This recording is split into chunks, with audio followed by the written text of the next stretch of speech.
असदुद्दीन ओवैसी साहब को दावत स्टेज देते हैं इस शेर के साथ कि अज़्म की आग से पत्थर भी पिघल सकते हैं, अज़्म की आग से पत्थर भी पिघल सकते हैं, अगर अज़्म ना हो तो मौन भी है पत्थर की तरह।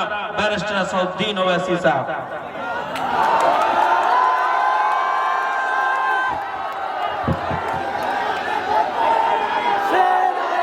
बिस्मिल्लाहिर्रहमानिर्रहीम। अस्सलामु अलैकुम व रहमतुल्लाहि व बरकातुहू। मुअज़्ज़िज़ हाज़रीन इकराम, बुजुर्गान कौम और मिल्लत, मेरे गयूर नौजवान साथियों, शे नशीन पर तशरीफ फरमा मोहतरम जनाब अख्तरुल ईमान साहब, सदर बिहार मजलिस इत्तेहादुल मुस्लिमीन व रुकन असम्बली, जनाब माजिद हुसैन साहब रुकन असम्बली हैदराबाद, जनाब वारिस पठान साहब, जनाब आदिल हसन साहब, जनाब जलाल साहब, जनाब वक़ार सिद्दीकी साहब, राशिद जलील साहब, जनाब फैसल साहब और तमाम मेरी जमात के रुफ़क़ा व मोअज़्ज़ीन, मैं सबसे पहले आप तमाम का शुक्रिया अदा करना चाहता हूँ कि आपने अपना कीमती वक्त निकाल कर आज मजलिस इत्तेहादुल मुस्लिमीन के इस जलसे आम में आपने शिरकत की। आपका बहुत बहुत शुक्रिया।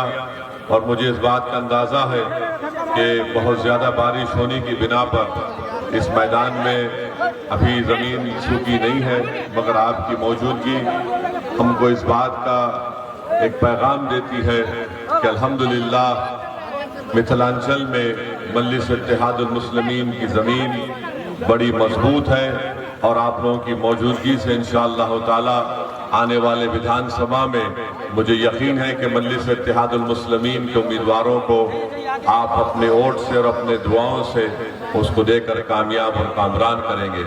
अभी आप मोहतरम अख्तरुल ईमान साहब से सुन रहे थे कि मुख्तलिफ समुदायों ने अपने अपनी एक सियासी क़ियादत को बना लिया है और बिहार हो हमारा पूरा मुल्क हो, अगर हम नजर उठाकर देखेंगे तो पिछले 75 साल से जब से हमने इस मुल्क को आज़ाद करवाया, जब से हमने इस मुल्क के संविधान को कबूल किया और आज तक 18 लोकसभा के इलेक्शन हो गए, नहीं कर सकते।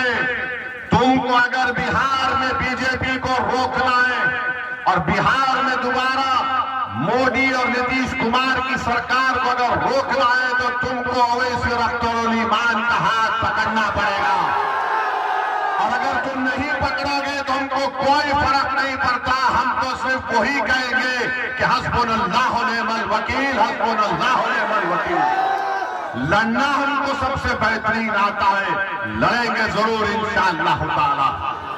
और हम किसी माइका लाल से डरने वाले नहीं हैं, मगर आप तक ये बात पहुंचाना था, आप तक ये पैगाम देना था कि आप देख लीजिए कि कल ये लोग बोलते थे ओवैसी बड़ा गुरूर करता है, वो किसी से बात करना नहीं चाहता।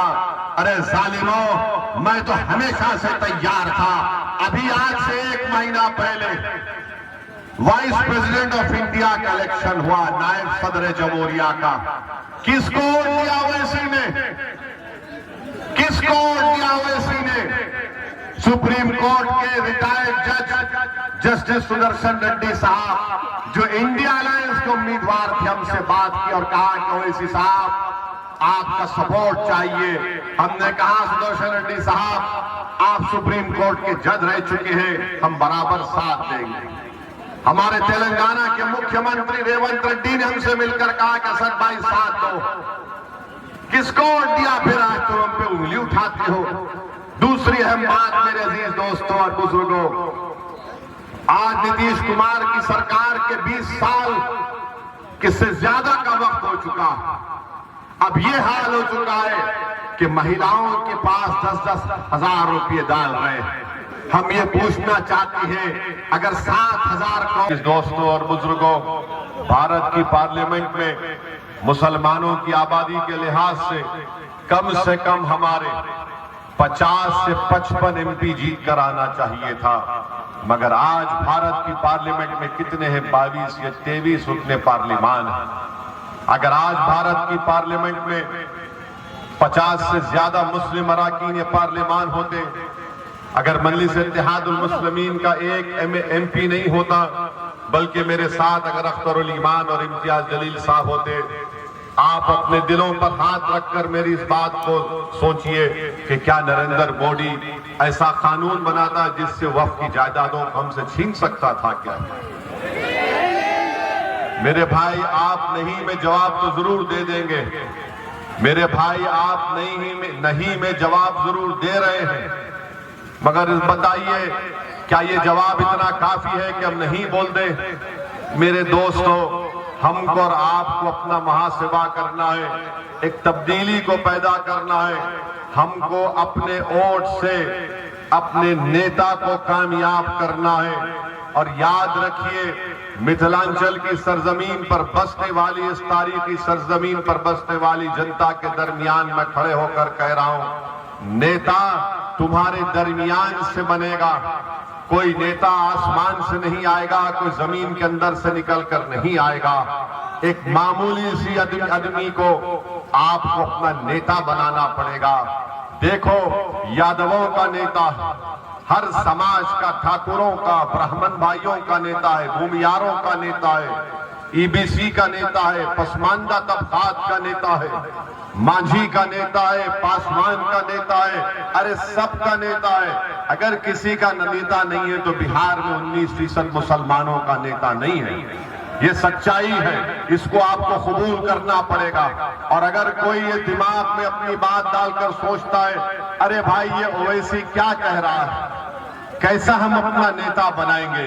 अरे जैसा उन्होंने बनाया वैसा आपको बनाना है। हम भी उन्हीं की तरह इंसान हैं, मगर हम में और उनमें फर्क ये है कि वो अपने नेता को बनाने के लिए, अपनी सियासी लीडरशिप को बनाने के लिए एक हो जाते हैं और एक होकर अपना वोट पूरा उस नेता की कामयाबी के लिए इस्तेमाल करते हैं। और हमारा मामला ये है कि जैसा मजलिस उम्मीदवार खड़ा कर, अब आप देखेंगे कि हमारे इस ऐलान के बाद इन तमाम लोगों में पेट में दर्द शुरू हो जाएगा।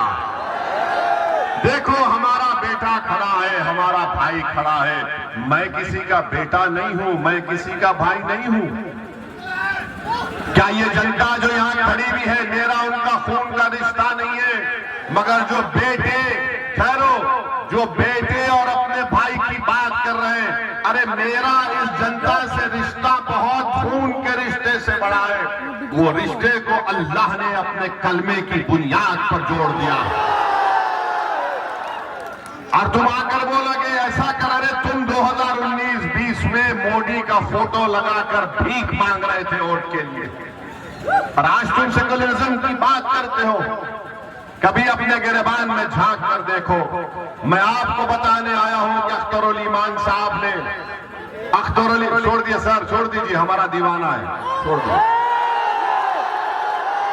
छोड़ दीजिए, कुछ नहीं होगा। मैं आपको, आराम से सर, मैं आपको बताने आया हूं कि हमारे पास बिहार के जिम्मेदार लोग आकर अख्तरुल ईमान साहब से कहा कि आप इनसे बातचीत क्यों नहीं करते, आप इनसे समझौता क्यों नहीं कर लेते। तो अख्तरुल ईमान साहब ने कहा, मुझसे पूछा क्या करना चाहिए। मैंने कहा वो कौम के जिम्मेदार लोग हैं, जब वो आपके पास आए तो उन्हीं को बोलिए कागज पर लिख दो और आप साइन करके भिजा दीजिए लालू जी को। अख्तरुल ईमान साहब ने एक खत लिख दिया लालू जी को और कहा कि हमसे मिलिए, हम आपके साथ मिलकर लड़ेंगे, बीजेपी को बिहार में सरकार बनाने से रोकेंगे, बीजेपी को मुख्यमंत्री बनाने से रोकेंगे, मोदी अमित शाह को रोकेंगे। फिर उसके बाद उनके बेटे ने कहा कि पिताजी को लेटर आया होगा, मुझे नहीं। हमने कहा अख्तर भाई इनको भी लेटर लिख दीजिए। अख्तर भाई ने उनको भी खत लिख दिया। बल्कि ढोल भाजा के साथ ले जाकर घर पे दिया तेजस्वी को, ताकि तुम सुन लो अपने कान से कि हम लिखत दे रहे हैं।